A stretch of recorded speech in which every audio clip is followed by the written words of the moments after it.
Solía pensar que los cumpleaños eran el único día en que se te permitía ocupar espacio, no exigir atención, solo existir sin disculparte. Así que, cuando entré en el comedor de mis padres el día de mi cumpleaños, no esperaba nada caro.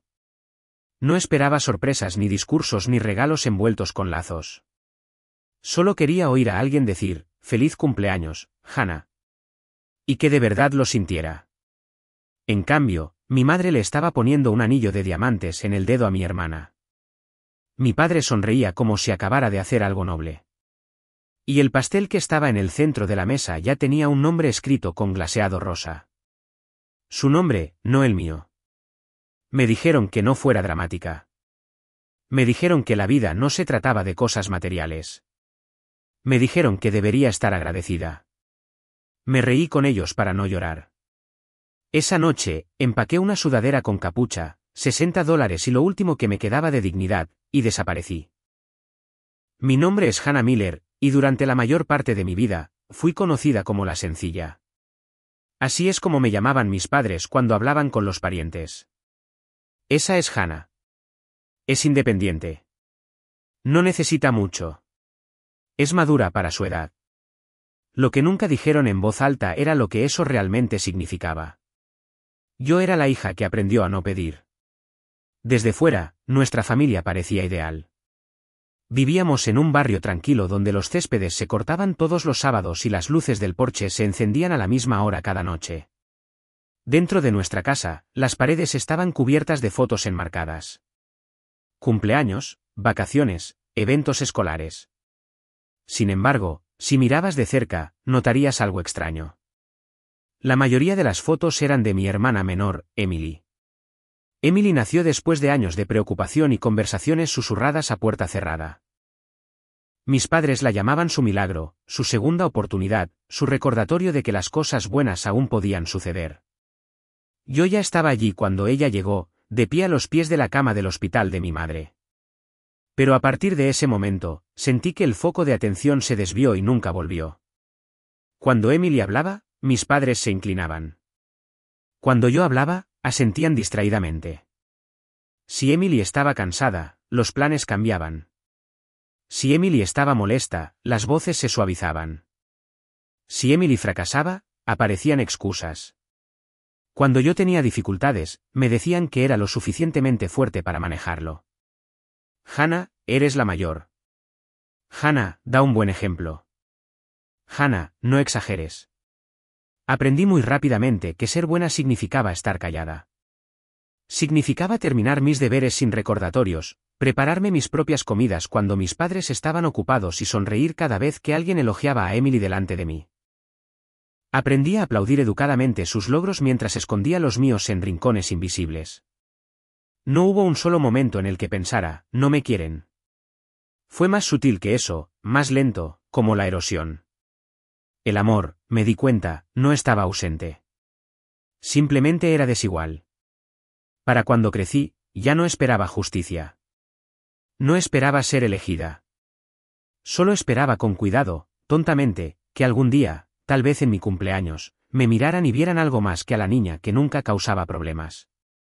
Esa esperanza me costaría más de lo que jamás imaginé. Mi cumpleaños cayó en sábado ese año, lo que se sintió como un pequeño regalo en sí mismo. Sin escuela, sin trabajo, sin excusas para que nadie estuviera demasiado ocupado para notarme. Me desperté más tarde de lo habitual, quedándome en la cama unos minutos extra y mirando al techo, diciéndome a mí misma que no esperara nada. Había aprendido esa lección temprano. Las expectativas eran peligrosas en mi familia. Te preparaban para la decepción, y la decepción, según mis padres, siempre era un fracaso personal. Aún así, no pude evitar la silenciosa esperanza que se acurrucaba en mi pecho. Tal vez una tarjeta, tal vez un simple feliz cumpleaños, tal vez solo ser invitada a la habitación en lugar de rondar por los bordes. Cuando bajé las escaleras, olía café y azúcar. Las luces del comedor estaban encendidas, más brillantes de lo habitual. Por medio segundo, mi corazón se animó. Luego vi la caja. Era pequeña y elegante, descansando en el centro de la mesa como si perteneciera allí. Terciopelo negro, el tipo de caja que no necesitabas abrir para saber qué había dentro. Mi hermana Emily estaba de pie junto a ella, prácticamente saltando sobre las puntas de sus pies, con el pelo ya peinado, su sonrisa apenas contenida. «Oh, ya estás levantada», dijo mi mamá, mirándome brevemente antes de volverse hacia Emily. «Momento perfecto. Momento perfecto. Adelante», dijo mi papá cálidamente. «Ábrela, cariño». Nadie dijo mi nombre. Nadie dijo mi nombre. Nadie dijo feliz cumpleaños. Emily levantó la tapa y jadeó, una mano volando a su boca de una manera que se sintió ensayada. Dentro había un anillo de diamantes, claro, impecable, que atrapaba la luz del candelabro y la esparcía por las paredes. «Dios mío», susurró. «Mamá, papá, ¿hablan en serio?» Mi papá se rió, esa risa profunda y orgullosa que había oído 1000 veces pero nunca dirigida a mí. «Te lo mereces. Has tenido un año muy estresante». Emily se deslizó el anillo en el dedo, extendiendo la mano para admirarlo. Mi mamá aplaudió suavemente, con los ojos brillantes. «Simplemente se sintió correcto», dijo ella. «Algo significativo». Me quedé allí, congelada, esperando el momento en que alguien se diera cuenta del error. En cambio, mi mamá finalmente se volvió hacia mí con el ceño ligeramente fruncido. «Hannah, no pongas esa cara. No siempre se trata de regalos. No siempre se trata de regalos». Como si yo hubiera dicho algo. Como si querer ser reconocida en mi propio cumpleaños me hiciera superficial. Mi papá se aclaró la garganta. «Ya eres una adulta. Los cumpleaños cambian. Lo que importa es el carácter, no los regalos». Y así como si nada, llegó mi regalo de cumpleaños, un sermón. Hablaron de responsabilidad, de gratitud, de cuánto habían hecho por mí mientras crecía. Emily se sentó en silencio, girando el anillo en su dedo, sin mirarme a los ojos. Entonces noté el pastel. Glaseado rosa, flores decorativas, letras cuidadosamente escritas. «Feliz cumpleaños, Emily». No quería desperdiciar otro pastel, dijo mi mamá rápidamente cuando me vio mirando. «¿Lo entiendes, verdad? Ya lo celebramos antes». «¿Antes sin mí?» Algo apretado y afilado presionó contra mi pecho. Lo sentí subir, un calor detrás de mis ojos, una grieta en mi garganta. Llorar en esa habitación habría empeorado todo. Siempre lo hacía. Así que, me reí. Me reí como si fuera divertido, como si no doliera, como si no acabaran de borrarme de mi propio día. Y en ese momento, de pie entre mis padres y el anillo de diamantes de mi hermana, entendí algo con una claridad aterradora. Esto no fue un accidente. Así es exactamente como me veían. Esa noche, la casa se sentía más ruidosa de lo habitual. Aunque nadie me hablaba, me acosté en mi cama con las luces apagadas, mirando la tenue grieta en el techo que había memorizado años atrás. Desde abajo, podía oír el bajo zumbido del lavavajillas y las voces de mis padres entrando y saliendo de la conversación, cómodos, relajados, como si nada importante hubiera pasado ese día, como si yo no hubiera existido. Seguí repitiendo la escena en mi cabeza, el anillo, el pastel. La forma en que mi madre había dicho, «Lo entiendes, ¿verdad?», como si entender fuera mi única responsabilidad. No se trataba de celos. Sabía que no estaba enojada porque Emily tuviera algo bonito. Lo que dolía era la comprensión de que ni siquiera habían intentado ocultarlo más. No hubo disculpas, ni pausas incómodas, ni un momento de reconocimiento, solo certeza. Yo no importaba lo suficiente como para ser incluida. Me senté lentamente y miré alrededor de mi habitación. Los muebles eran viejos, de segunda mano que no combinaban, cosas que ya nadie quería. Mis trofeos de la infancia estaban guardados en cajas en el armario. Las paredes estaban desnudas excepto por un pequeño tablero de corcho donde había puesto notas para mí misma a lo largo de los años, recordatorios, fechas límite, pequeñas promesas que me había hecho cuando necesitaba motivación. Solo supera el día de hoy. No causes problemas. Algún día te irás. Abrí mi armario y saqué mi mochila. Me temblaban las manos, pero mi mente se sentía extrañamente clara. Empaqué una sudadera con capucha, mi cargador de teléfono, una botella de agua. De la parte de atrás de mi cajón, saqué el sobre con $60. Había estado ahorrando dinero para emergencias. Aunque nunca imaginé que la emergencia sería mi propia vida, dudé por un momento, mirando el pequeño fajo de billetes, luego los doblé con cuidado y los metí en mi bolso. Me moví en silencio, instintivamente. Años de intentar no ser notada me habían entrenado bien. A medianoche, la casa estaba completamente quieta. Me paré en la puerta trasera con la mano en el pomo, escuchando, medio esperando que alguien dijera mi nombre, que me detuviera, que finalmente preguntara qué pasaba. Nadie lo hizo. Salí, el aire fresco me golpeó la cara y cerré la puerta detrás de mí sin hacer ruido. La luz del porche parpadeó una vez, luego se estabilizó, iluminando el camino de entrada vacío. No miré hacia atrás. No sabía a dónde iba. No tenía un plan ni un discurso preparado. Todo lo que sabía era que quedarse significaba desaparecer lentamente. Y irse, por aterrador que fuera, se sintió como la primera cosa honesta que había hecho en mi vida. Mientras caminaba por la calle con la mochila clavándose en mis hombros, un pensamiento se repetía una y otra vez. Firme como un latido. Si me quedaba, me perdería a mí misma. Si me iba, podría finalmente descubrir quién era. La primera noche después de que me fui, no dormí. Me senté en una silla de plástico duro en la esquina de un refugio para mujeres en el centro. Mi mochila enganchada alrededor de mi tobillo como si pudiera desaparecer si la soltaba. La habitación olía ligeramente a detergente y café rancio, y las luces zumbaban suavemente sobre mi cabeza. A mi alrededor, otras mujeres descansaban en colchones delgados. Algunas acurrucadas hacia adentro, otras mirando al techo de la misma manera que yo lo había hecho durante años. Nadie me hizo preguntas que no estaba lista para responder. Una mujer en la recepción me entregó una manta y dijo, «Aquí estás a salvo». Como si fuera un hecho, no una promesa. Esa simple frase hizo que se me apretara la garganta. No me había dado cuenta de cuánto tiempo había pasado desde que alguien me había dicho algo así. Los días que siguieron se mezclaron. Aprendí rápidamente las rutinas del refugio, cuando se servían las comidas, cuando las duchas estaban libres, cuando la sala común se quedaba lo suficientemente silenciosa como para pensar. Encontré un trabajo a tiempo parcial en una pequeña cafetería a unas cuadras de distancia. La paga no era buena, pero el gerente no preguntó por mi familia, no me miró con lástima, no me dijo que estuviera agradecida por cosas que dolían. Dormía ligeramente, siempre medio despierta, como si mi cuerpo aún no hubiera aceptado que ya no necesitaba escuchar pasos en el pasillo. Pasó una semana, luego otra. Fue entonces cuando mi teléfono empezó a vibrar. «Papá». Lo vi iluminarse en la mesa junto a mi cama, vibrando hasta quedarse en silencio. No respondí. Luego sonó de nuevo al día siguiente. Y al día siguiente, los mensajes de voz se acumularon. Mensajes no leídos parpadeando en mi pantalla como preguntas sin respuesta. En la cuarta llamada, mi mano se movió antes de que mi mente pudiera detenerla. «Hannah». La voz de mi papá se quebró en el segundo en que dijo mi nombre. «Gracias a Dios. Por favor dime dónde estás». Cerré los ojos, presionando mi mano libre contra mi rodilla para estabilizarme. «Tu habitación todavía está aquí», se apresuró a decir como si temiera que colgara. «No tocamos nada.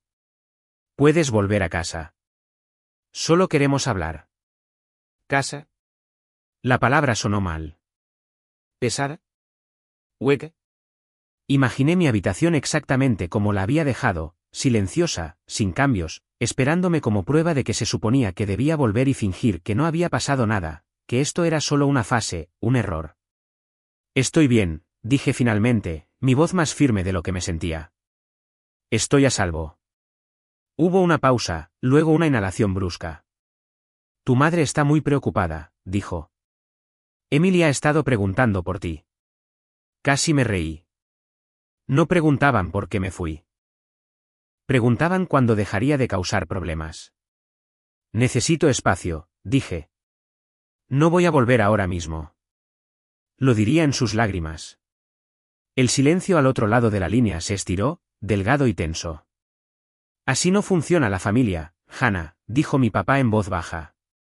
No enojado, decepcionado, como si hubiera fallado una prueba que no sabía que estaba tomando. Miré alrededor de la pequeña habitación, la pintura desconchada, los estantes compartidos, las mujeres que me saludaban con la cabeza al pasar como si lo entendieran. Por primera vez, no me sentí avergonzada de dónde estaba. Tampoco era mi cumpleaños. Respondí y terminé la llamada. Cuando dejé el teléfono, me temblaban las hands. Pero debajo del miedo, algo desconocido estaba creciendo. Alivio. Por primera vez en mi vida, había salido de sus reglas, y el mundo no se había acabado. Durante unos días después de esa llamada, el teléfono permaneció en silencio. Sin mensajes, sin llamadas perdidas, sin disculpas repentinas. Una pequeña parte tonta de mí esperaba que tal vez estuvieran pensando, realmente pensando en lo que había dicho, que tal vez mi ausencia finalmente los había obligado a mirar el espacio vacío que había estado ocupando durante años sin quejarme. Esa esperanza no duró mucho. Descubrí la verdad en un correo electrónico.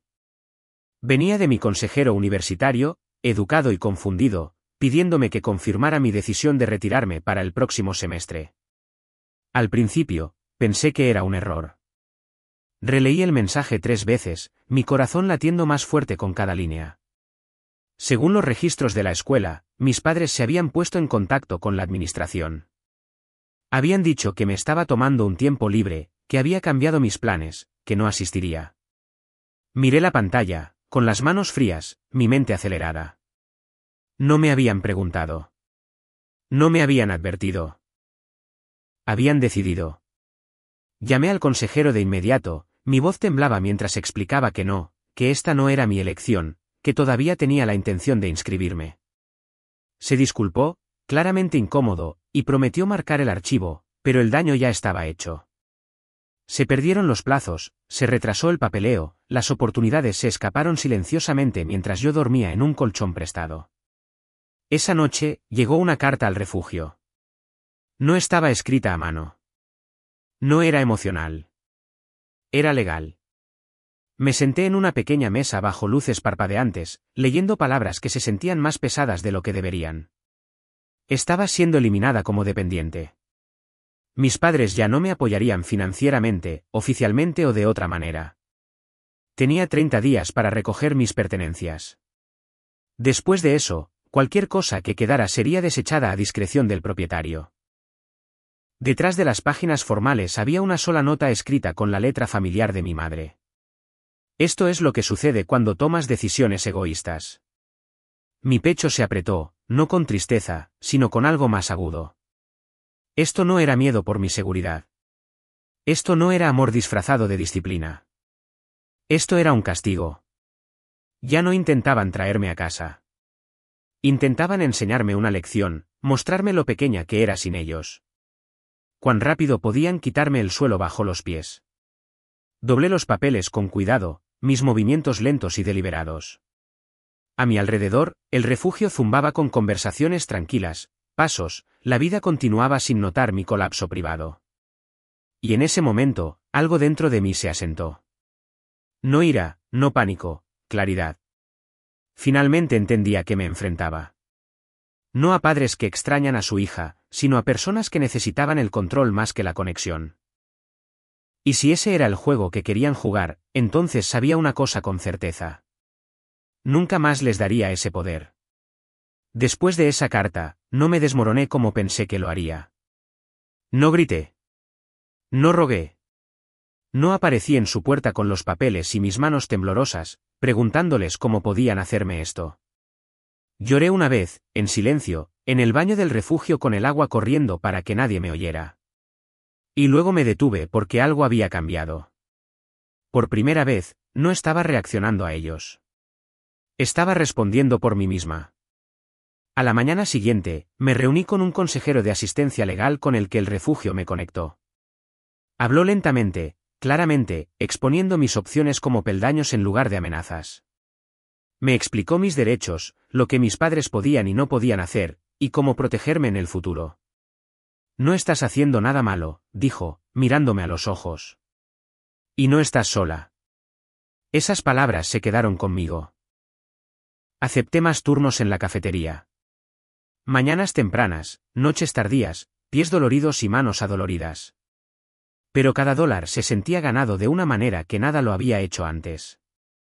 Reabrí mis solicitudes universitarias por mi cuenta, reescribiendo formularios sin los nombres de mis padres adjuntos. Fue más difícil, más lento, más solitario, pero era mío. Unas semanas después, me mudé a un pequeño apartamento compartido con otras 2 mujeres del programa del refugio. Las paredes eran delgadas, los muebles no combinaban, pero la puerta se cerraba con llave desde adentro, y nadie controlaba cuándo entraba o salía. Dormí mejor allí que nunca en la casa de mi infancia. La escuela siguió. No de inmediato, no fácilmente, pero llegó. Una beca parcial, un plan de pago, un correo electrónico silencioso que comenzaba con la palabra felicitaciones y hacía que mis manos temblaran mientras lo leía. No se lo dije a mis padres. No lo necesitaba. En mi siguiente cumpleaños, me compré un cupcake de la panadería cerca de la cafetería. Me senté sola en la pequeña mesa de la cocina de mi nuevo apartamento, improvisé una vela y escribí mi nombre en el glaseado con letras desiguales. Hannah. Sin sermones, sin comparaciones, sin que nadie me dijera que estuviera agradecida por el dolor. Solo una habitación tranquila, una respiración constante y la extraña y poderosa comprensión de que estaba construyendo una vida que ya no podían alcanzar. Ladrillo por ladrillo, elección por elección. Por primera vez, mi futuro no se sentía como algo para lo que tuviera que pedir permiso. Se sentía como algo que tenía derecho a reclamar. No anuncié mi éxito. No lo publiqué en línea. No envié un mensaje marcado como leer a su conveniencia. Pero las noticias tienen una forma de viajar a través de las grietas que dejas atrás.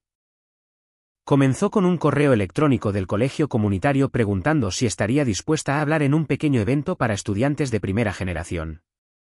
Nada lujoso, sin cámaras, solo una habitación llena de personas a las que se les había dicho directa o indirectamente que sus futuros eran negociables.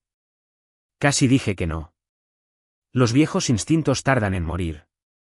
Pero luego recordé a la chica que empacó una sudadera con capucha y $60 y caminó hacia la noche porque quedarse dolía más que irse. Recordé la carta, el papeleo, la crueldad silenciosa disfrazada de consecuencias. Así que dije que sí. Hablé de empezar de nuevo sin nada más que una esperanza obstinada. Hablé de aprender la diferencia entre apoyo y control. Hablé de cómo irse no te hace ingrato, te hace honesto. No mencioné a mis padres por su nombre. No tuve que hacerlo. Una semana después, mi teléfono sonó mientras estaba colocando libros en los estantes de mi trabajo en el campus. Papá, dejé que sonara. Luego otra vez, en la tercera llamada, algo en su persistencia se sintió diferente, menos seguro, menos autoritario. Salí y respondí. Hannah, dijo, y esta vez su voz no estaba tensa por la autoridad. Era débil. Oímos que te va bien. Me apoyé en la pared de ladrillo, sintiendo el sol de la tarde en mi cara. Me va bien. Hubo una pausa, luego en voz baja. No tenías que hacer todo esto sola. Casi me reí. Todo esto, el silencio, la supervivencia. No elegí estar sola, dije. Elegí dejar de ser herida. Otra pausa. Más larga esta vez. Tu madre ha estado preguntando por ti, añadió. Emily también. Por supuesto que sí. Emily siempre preguntaba una vez que las cosas ya estaban rotas. Una vez que no quedaba nada que arreglar sin rendición de cuentas. No pensamos que realmente te quedarías fuera, admitió. Pensamos que solo necesitabas tiempo. ¿Tiempo? La palabra que la gente usa cuando no quiere decir que el control falló.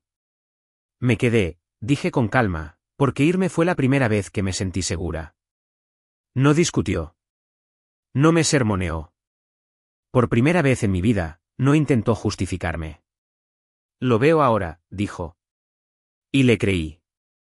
Pero demasiado tarde sigue siendo demasiado tarde. No estoy enojada, le dije. Simplemente he terminado de fingir que las cosas no me costaron nada. Cuando terminó la llamada, me quedé allí de pie por un largo momento, con las manos firmes, el pecho tranquilo. Finalmente sintieron la ausencia con la que había vivido toda mi vida. Y la parte más extraña, no me sentí poderosa. No me sentí victoriosa. Me sentí libre porque su comprensión no cambió mi camino. Simplemente confirmó que había elegido el correcto. Mi vida no se transformó de la noche a la mañana.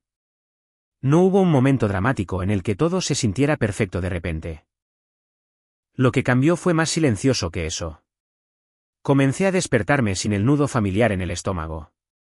El que solía apretarse en el momento en que oía pasos en el pasillo o voces abajo.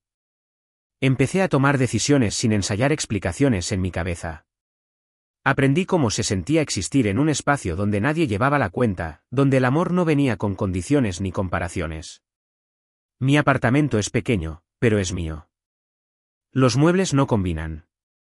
Las paredes todavía están en su mayoría desnudas, y el radiador hace ruidos extraños en el invierno, pero cada centímetro pertenece a una versión de mí que sobrevivió a algo real. Dejo mis llaves en el mostrador sin miedo. Cierro la puerta por la noche sabiendo que nadie la abrirá para sermonearme sobre quién debería ser. Todavía sé de mis padres a veces. Los mensajes son cuidadosos ahora, medidos. Preguntan cómo estoy. Mencionan a Emily, su trabajo, sus planes, sus logros, como si esos detalles aún pudieran atarme a la familia que dejé atrás. Ocasionalmente, hablan del pasado, pero nunca directamente, nunca con rendición de cuentas, solo un lenguaje suave, la distancia suficiente para evitar la responsabilidad. He aprendido a no perseguir el cierre. A través de la terapia, la orientación legal y el tiempo, entendí algo importante. No les debía la reconciliación para justificar mi curación. La ley protegió mi independencia. Los límites protegieron mi paz y la distancia me dio la claridad que nunca me permitieron tener dentro de esa casa. Emily todavía lleva su anillo. Mis padres todavía creen que hicieron lo mejor que pudieron. Y tal vez a su manera lo hicieron. Pero su versión de lo mejor vino a costa de mi voz, mi seguridad y mi sentido de valía. No necesito que lo admitan para que sea verdad. No necesito una disculpa que llegaría demasiado tarde y me pediría demasiado. Lo que necesitaba, por lo que luché, fue una vida en la que pudiera respirar. Ahora, soy mentora de mujeres jóvenes que me recuerdan a mí misma.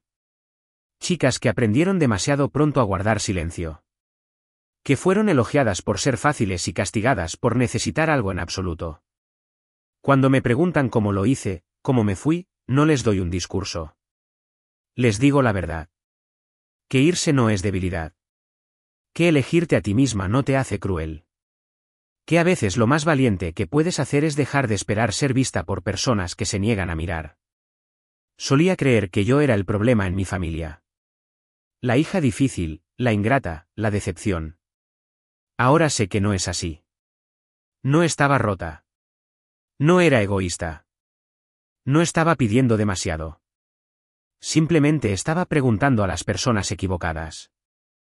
Y cuando finalmente me detuve, cuando me elegí a mí misma en su lugar, no perdí una familia. Gané una vida. Una que tengo la intención de conservar.